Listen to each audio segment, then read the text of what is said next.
Bill, you had a couple follow-ups.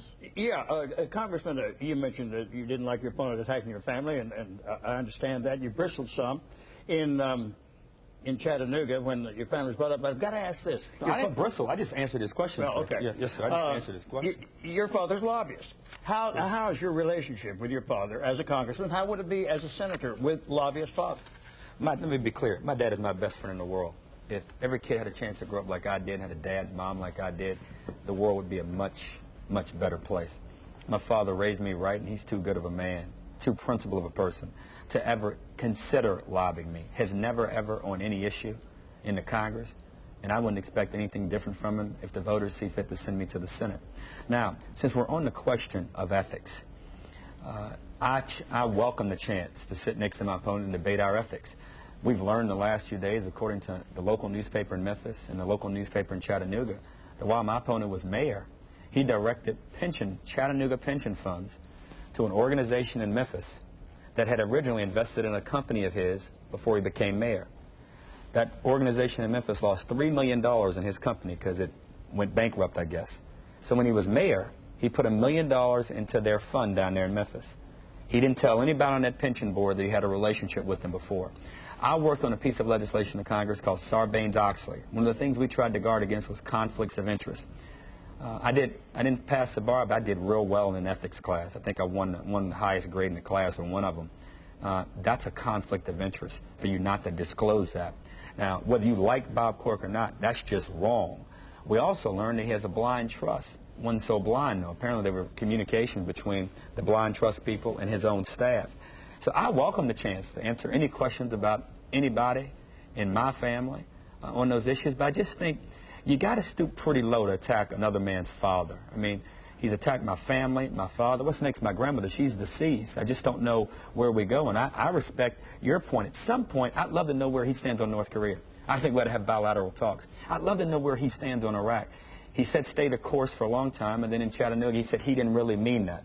Sounds like John Kerry to me. He voted for it before he voted against it. If you believe we should stay the course, which he does, he ought to explain what that means. I think a different approach is needed. I'd love to hear his thoughts on what we ought to do with regard to Iran. I think we ought to have talks with him as well. I just don't believe you strengthen your hand when you retreat. I don't believe you strengthen your hand by isolating people. We've tried isolation, and it just hasn't worked. You talk about some of his mistakes. Have you made some? Clearly, sir, I don't suggest I'm by any means perfect. What would you say they are? In terms of mistakes in my life? In the campaign or in your life? Well, I wish I hadn't called him a wimp. It was out of line. I get that my emotions got the better of me. I called him. I said, you know, Tennessee's made up of volunteers, and he should debate me. He shouldn't be a wimp about it. And I shouldn't have said that about him. I mean, I regret some of the personal attacks, and that's one of them I can think of that I leveled at him. What about the Three Stooges? Well, the Three Stooges I don't, because they were making comments, if you recall, Mr. Kennedy, that all three of them made the point that there was no such thing as global warming, that they didn't think that global warming really existed. Now, you can debate the answer to global warming, but there's no dispute that the Earth's temperature has risen. I mean, I have a 6-year-old brother. He could figure this one out if they gave him the info. And have a group of grown men running for the United States Senate. The Three Stooges are really, really funny, but it's hard to take them serious. And it was hard to take those guys serious when they made that comment.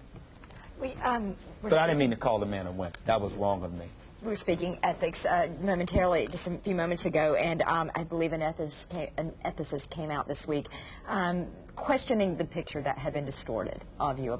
It started out a color picture. It was presented black and white and with some distortion. Give us your thoughts on that. Those are little-minded people who do those things, and I don't deal with little-minded stuff. My God is too big. The issues in this campaign are too big, and if someone wants to spend their time darkening my picture, lightening my picture, I'm going to let them do that. You talked about a lot of issues. Robin asked this of Mr. Corker. Is there one that stands out to you that you really want to grab hold of? Energy. There are three parts to this energy thing. One is national security.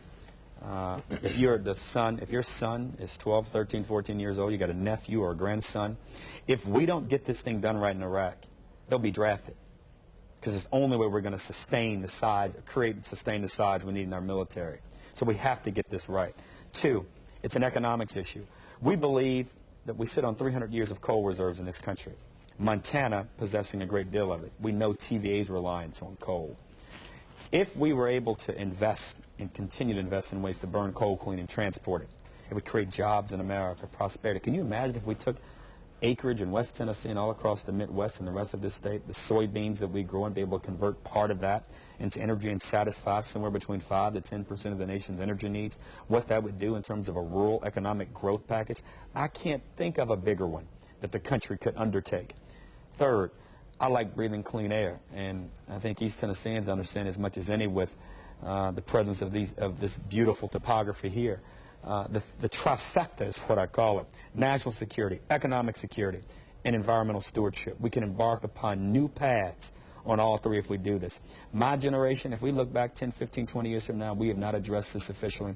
We will have failed not only a future generation of Americans, but the world. I say the world because when America is strong and good, like Ronald Reagan used to say that when he would quote Winthrop to that shining city up on a hill, when we are good, the world is better. The world is a much better and safer place when America is strong. And today, we're not as strong as we can be. We are still the greatest, but we can be greater. That's what our campaign is about.